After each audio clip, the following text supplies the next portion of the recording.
chemistry, and he has a master's from Adelphi in education, and then he has a PhD in chemistry also from CUNY Graduate School in Brooklyn, and he's currently a professor at Wagner. And so he's here today to talk to us about. And is this the title you had on, or is it a different title? Oh, okay. This is pretty much the title. Okay. And so he's here to talk to us about chemistry. Is the best way I'll say, because I don't have to, even if the title is up here, I don't know if I pronounced it correctly. So he has handouts. If you didn't get one again, please let me know. I'll bring it up. Okay. Yes, you did. Okay, you need one. Okay, great. So everyone, let's welcome Dr. Craig. I'll expand a bit. My training is actually in quantum chemistry, and I taught middle school and high school science because I can teach middle school, high school, and college. Then I taught at John Jay for a year. I taught at Lehman College for a year, and then I had a fabulous opportunity. 3 professors were on sabbatical.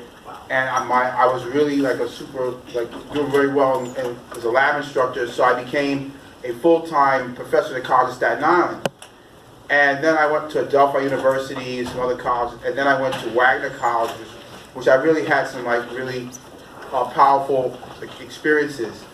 And I always tell a story. I'm not famous, but my father was famous. My father was a famous fighter pilot called the Tuskegee Airmen. So I was allowed a lot of things because he was, then he became a criminal attorney and was elected to be a judge, so that allowed me a lot of opportunities to get education. And what happened was, while I was at the College of Staten Island, this is a molecular dynamics model of argon, usually called a Verlet algorithm. And what this Verlet algorithm does is it kind of calculates where an atom is going to be next in space. So I want to talk to you today about 3 gentlemen I met at the College of Staten Island. One's name was Dr. Raja, who is a very, very nice man. He worked at College of Staten Island. He studied curcumin. Another gentleman I met was Arvind Jusufi, and he has a doctorate from Princeton. And when I met him, he did not know anything that I knew, and I didn't know anything that he knew. But we did know a few things that we had in common. So he kind of inspired me to learn something called GROMACS, which is what I want to talk to you about today, because what happened was I actually went on to install GROMACS on a i3 processor in a Linux system, and bioinformatics is such an exciting field to be in. Anybody with a bachelor's in bio and some computer science training could go on, and anybody could do bioinformatics. A lot of times scientists do act like big children. They say, well, you can't touch my NMR, or you can't touch my HPLC, or you can't touch my AA. What? Everybody has access to a laptop. So, I mean, once I did click with this man, and he's a nice person. Also, when he began to explain to me what he did, I became very interested in. And this is my first installation of GROMACS, which I was very proud of, I did in 2016. It took me about 2 weeks. I did it on a Hewlett-Packard i3 processor, and what I did was, in order to get the Linux system up, I got a flash drive, a thumb drive. I made a virtual Unix system. Then I got the correct version of GROMACS. So this is what I want to talk to you about today. And one other person that I cannot leave out is Dr. Poget, who him and Dr. Jusufi were kind of like complementing each other, and so did Dr. Raja, the three together. And Dr. Poget is a very tall British man, and he was approachable. This guy was really nice, and he has a doctorate from Cambridge, and he has 2 kids. and he observed me a lot while I was doing the organic labs and teaching at College of Staten Island. And he did something called 3D NMR proteins, and he studied something called spider toxins. So spider toxins this also can maybe simulate something like a cancer medication, which is what I want to introduce you to now. So this is the talk. I'll try to. So, of great interest, I'll be honest with you, I'm 52, 53. So a lot of times my friends and family and relatives mostly will have maybe some form of diabetes or mild diabetes, or sadly enough, they might even have cancer. Both my parents had cancer. So what this protein does is it appears in high concentrations in cancerous cells. And what it does is, if it sees a foreign chemotherapy molecule, it'll pump it out, which is no good, because I want my chemotherapy molecule inside what we call bioavailability. So it makes cells pump out, it'll actually pump out the chemotherapy drug, which is what we don't want. Okay, so one type of mechanism, what Dr. Poget studied, he studied spider toxins. Well, why does this man study spider toxins? I'm an electrical engineer. Well, it can also simulate something when you take a toxin, it sends your nervous system into shock, and also lipid bilayers, which is what these two gentlemen had studied. So this is like super popular in the bioinformatics realm. Oh no.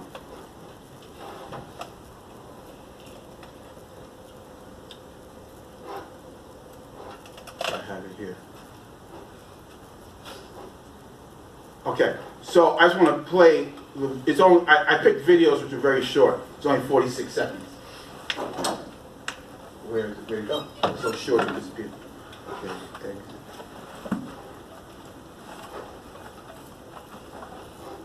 Okay, so PGP pushes the drug through the cell membrane. These silver balls that you're going to see prevent chemotherapy medications from entering inside of a cell. So let's take a look at something.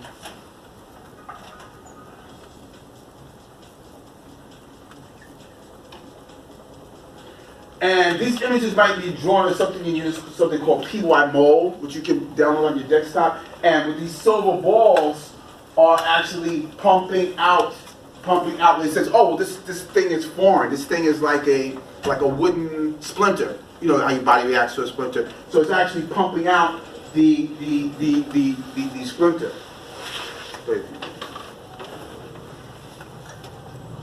So, and if this protein is a computer-generated model, and if this protein appears more in cancer cells, well, that's like something we absolutely do not want, because we want the chemo to attack. Everybody grab one of these.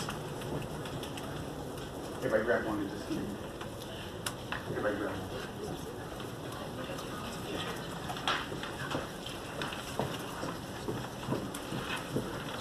So a lot of times, along with the cancer medication itself, we're going to want something to make sure the cancer medication is not pumped out.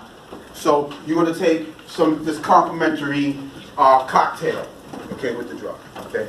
Another thing, or something else that's very popular. Okay, why is this bad? Of course, cancer. Spider toxins with Dr. Poget studies. Okay. My sister, she has my age. She has 5 kids, 5 beautiful kids. She also suffers from mild cases of diabetes type 2, which is something your aunt, your uncle might have. So again, I am not a biologist, but I went through a lot of trouble to try to learn some biology. So Dr. McClary taught me. Yeah, that's in the corner. You're gonna let the screen up, right? Yeah. Yeah, the up arrow. Yeah. Up arrow. Okay. Okay, I just learned this from Dr. McClary too. Okay, so if I have food and I have the small intestine, and this miracle protein called GLP-1, okay, there is an inhibitor to make things, keep things at some type of, I guess, homeostasis, a DPP4 enzyme.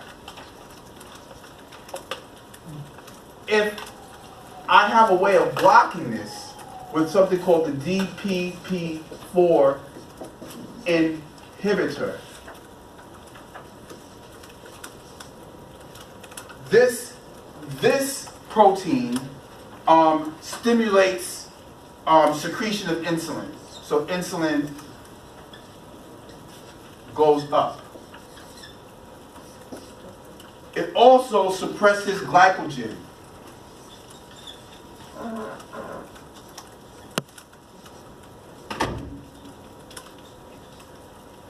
And the inhibitors increases something called incretins.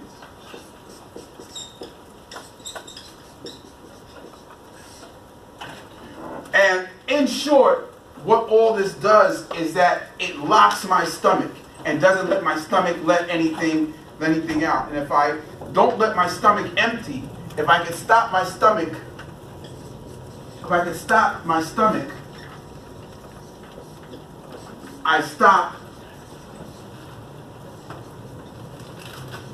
stop glucose. This is a good. I'm not a biologist, okay? So I spent time trying to learn some biology. So just to say again, food, intestines, GLP-1. This enzyme controls this enzyme, but if I inhibit it, insulin goes up. So this is something called metanormin. I think my sister takes this metanormin, and you also get a cocktail. So if the mechanism of DPP4 inhibitors to increase incretin levels, which inhibit glucagon release, which in turn increase insulin secretion, which decreases gastric emptying. I call it, so your stomach doesn't empty, okay? Which is what my sister wants. So this is some mechanism of it. This is what I want you to do on your laptop. This is what I want you to do on your laptop. I see an i5, i7 core.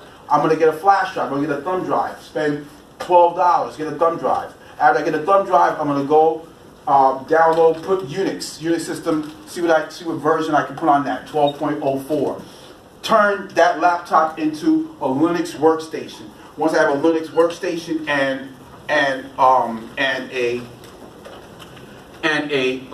internet interface, what can I do? It took me 2 weeks. I installed something called GROMACS, which is what Armin Giuseppe. It took me 2 weeks. I just worked hard at it. I went to this PYMOL site to look at how to put in proteins. Every place I went, they said, I went to Queens College, said, Rob, you can't have a Linux account. I went to Lehman College, no, Rob, we can't give you a Unix account. No, you don't have a clearance for that. No. So I got a laptop, made a virtual core. This is something called, this is the force fields. When we use GROMACS, what it does is it grabs proteins with a force field. So I want to tell you about something that only took me 2 weeks to set up. That if you want to start doing research with, what happens is that we have something called the protein database. So let's say protein database, and you want to pick a protein. Another movie star protein is bovine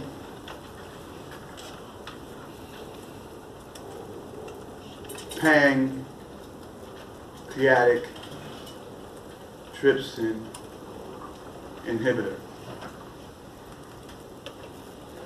Again, the quantum physicist, what this is a anticoagulant, which is there's some type of system, say with famous doctor, cardiologist, Dr. Welby, going to do cardiac surgery. I have some type of team with me to make sure your blood, I can control the patient's blood from coagulating. So this mechanism is also studied. So I was going to talk to you about this today, but I want to talk to you about installing GROMACS, which I had a lot of fun doing, that if you left this room right now, you can go home and start doing. So GROMACS can be installed on a Core i5 processor, okay? And what do you have to do? It's a series of programs, much like that movie, The Matrix, where you have the Oracle and so you have all these programs. All these programs do different things. So where does this image come from? What is this image? Where does this image come from? Well, this image is made by, the thing about it is that we can't really see proteins, and proteins are very small. So we can get very, very accurate. The publication you have discusses bovine pancreatic trypsin inhibitor, which is the movie star protein, because we got very, very good X-ray diffraction images for this protein. You grab this protein, and you also do something called 3D NMR, which Dr. Poget is an expert at. But I don't look at it like, I use a force field, a different type of force field, something called AMBER and CHARM. These force fields developed at Harvard University. And if you look at this one, the page where you see the bunch of numbers, well, we've all had my favorite organic chemistry. We've all had my favorite organic chemistry, right? So you all know proton NMR. You're responsible for that. All go one, right? So imagine lysine. So look at some lysine system, okay? Lysine system. Proteins have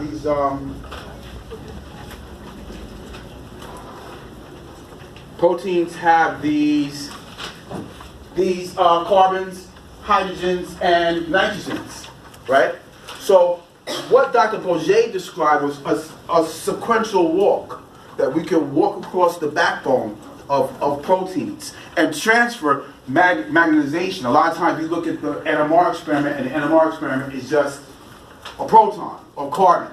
Well, you can do something called heterosingular nuclear quantum and mix the proton and carbon spectrum.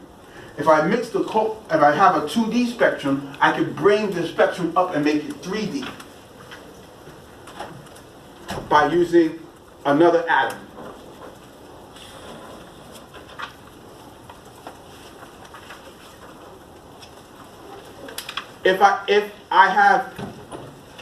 What you're looking at is a 3 NMR spectrum. In one dimension is proton, ethanol, proton, right? Then another dimension I have carbon. But now it's flat. It's flat. If I have nitrogen, I can bring it out, much like a 3D printer, and I can make a 3D image of a protein.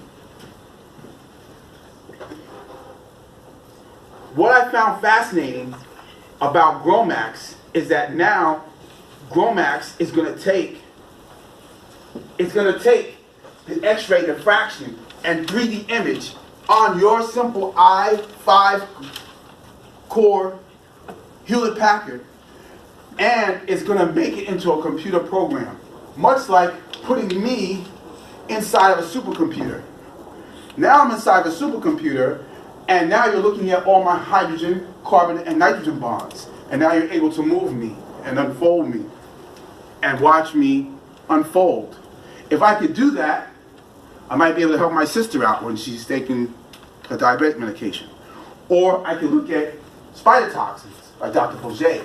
Or maybe I could stop the P glycoprotein from stopping the chemotherapy from entering cells. And these are just some proteins. Or I can make a better anticoagulant. So, like the Matrix movie, the Oracle, there's all these type of programs. And let me get to the talk itself. So, molecular dynamics is a simulation method. It's a simulation. So what I'm going to do is, once I've taken me and putting me inside of a supercomputer, and now I'm inside a supercomputer, and I put a force field around me, I can now move me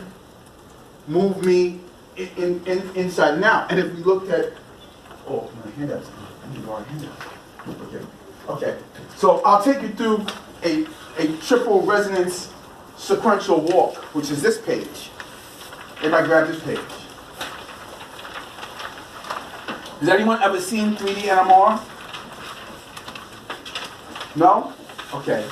Seminar is something you have to go to, and I was always never crazy about seminar. But you have to go to seminar. And when I did not have to go to seminar anymore, I missed it.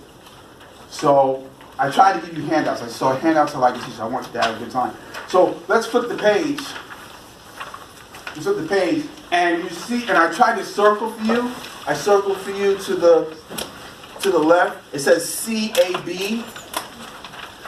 And then it has this slab. And it has some numbers for C. It says 824. And I checked the 824. And then for nitrogen, it has 1171. And I underlined the 1171. So let's all go to the first slab. Let's all go to the first slab. Let's all go to the first slab. Let's all go to the first slab. So the first slab has an 824 and a 117. Here. I can try it. You know what I can try to do?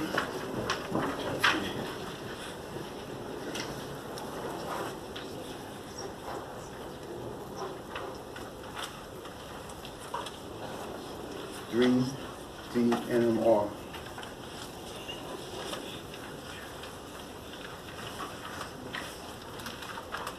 Okay, so look, this, you should have a slab. You'll have a slab like this. And a lot of times we say, well, what is this? The proton experiment. This is the proton experiment. Or this is the carbon experiment. Well, there are a lot of different types of NMR experiments. There's TROSY, there's COSY, there's a soup of NMR experiments that if I combine them, I can walk and transfer magnetization from the right protons, carbon 13, carbon 1, carbon, nitrogen 15. You can use phosphorus 31 too. Once I'm tracing this backbone, as you can see, the backbone is in hydrogen and nitrogen. And if I use carbon, I'm in hydrogen and nitrogen. If I use carbon, I bring it up and I make it 3D.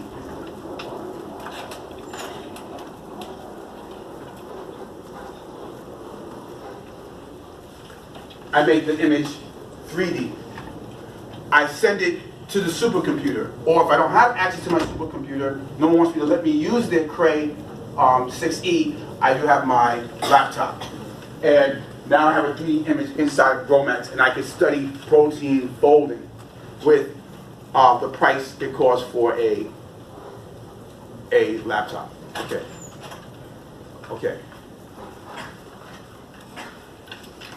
Okay, so a protein is a complex molecule, and you guys know proteins, right?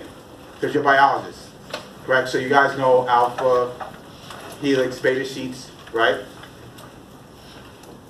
And this is the trypsin inhibitor, the anticoagulant, the movie star protein, that they have excellent X-ray imaging for. So what scientists do is they take the initial coordinates, they minimize the structure, they align velocities, they heat it, because in our human bodies we have certain pressures and temperatures. What's very important is the kinetic energy of the system. Once we have the kinetic energy of the system, we use something called the Verlet algorithm. And the Verlet algorithm is also called a leapfrog algorithm, meaning that I don't know where this gentleman is going to be in 20 minutes, but more likely he might be at the door, because the seminar is going to be over at 6:15. I can use the fact that I know where he might be at based on what bonds he has available to him. So if I have on the last page, this is the coordinates for lysine. This is the coordinates for lysine inside of Gromax. What Gromax has now done is it has now taken the protein from the database and given it its 3D NMR, meaning it's assigned a 3D space for each hydrogen. If you look at the chart, it says, the first thing it says is lysine, nitrogen 1. And it says lysine, hydrogen 1. Lysine, hydrogen 2. Lysine, hydrogen 3. Lysine C alpha. Lysine H alpha. I now have a protein inside my laptop, which I can rearrange. I can do production dynamics. I can look where it's going to be in a certain amount of time. Here's a simulation of the trypsin inhibitor. And again, this is what Gromax does. Atomic coordinates, general topology. These force fields are just that, a topology. A topology meaning they look down and tell me what's nitrogen, what's hydrogen, what's carbon. I salvate it because some systems I use the Oracle Matrix program, PDB to GMX. I salvate it because proteins, the thing is we're looking at two different phases. Two phases. I'm in two phases. I'm in this bones, skin, and blood, hopefully in hair phase, and I'm inside of a room with air. So a protein exists, is just that, as a bunch of amino acids inside of water. Two phases. Two phases. In the publication you have, it discusses, this movie star publication discusses what we call some vocabulary that we use in protein folding is the radius of gyration. The radius of gyration tells me how compact, how I can spin, how compact I am. The accessible faces, proteins do this. They open, close, they have different, they move around. Their faces move around. Sometimes they're more accessible than other times. Their surfaces. So in the last part of the paper, it talks about there are class 1, class 2 type border, the binding energy, the delta G. What surfaces? Proteins, if I let a protein to fold, it might take, there's something called Levin's paradox. It might take over, I think 10 to the 24 years for it to fold. So proteins don't just have some way of folding, meaning you can't, meaning it's defined somehow. We also need to add ions. We had when we did Chem 1, you had the mass balance and charge balance. Remember analytical chemistry? Mass balance to charge balance. Remember? Energy minimization. We had an equilibrium system with all of these programs. A production MV run. We need the energy, and we need something called the RSMD, which is the root mean square deviation from the X-ray diffraction. If my simulation, when I put the protein inside the computer, if it doesn't match my 3D NMR and my X-ray diffraction, my simulation is going to be off. So I need what goes in my computer to match what we call the X-ray diffraction data and the 3D NMR data. Once I do that, the protein might be vibrating and moving. I get its kinetic energy. Once I get its kinetic energy, I can get its velocity, where it's going to be, where it's going to be, where it's going to be. And I use something called the Verlet algorithm. This is some simulation. Atomic coordinates, generate the topology, the PDB2 GMX. I solvate it. I put some water on it. I'm in two phases, me and the air. I add ions, charge balance, mass balance, energy minimization. The RMSD tells me I'm very, very close to my X-ray diffraction data. If I'm close to my X-ray diffraction data, I can unfold and refold this protein.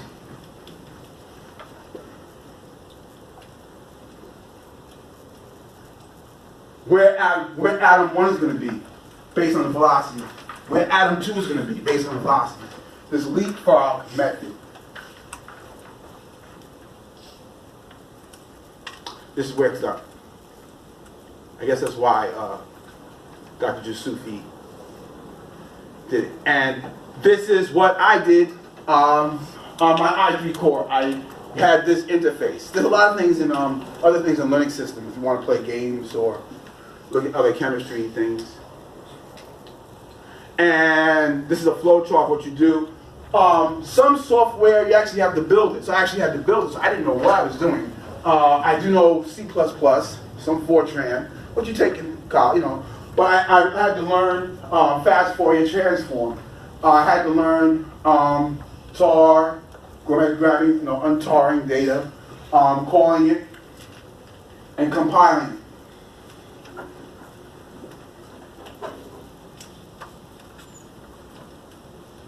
This is something called PyMold, which it's very beautiful computer art, where you can look at the waters and remove the waters. A lot of times you get the X-ray data, and you have to generate its shape.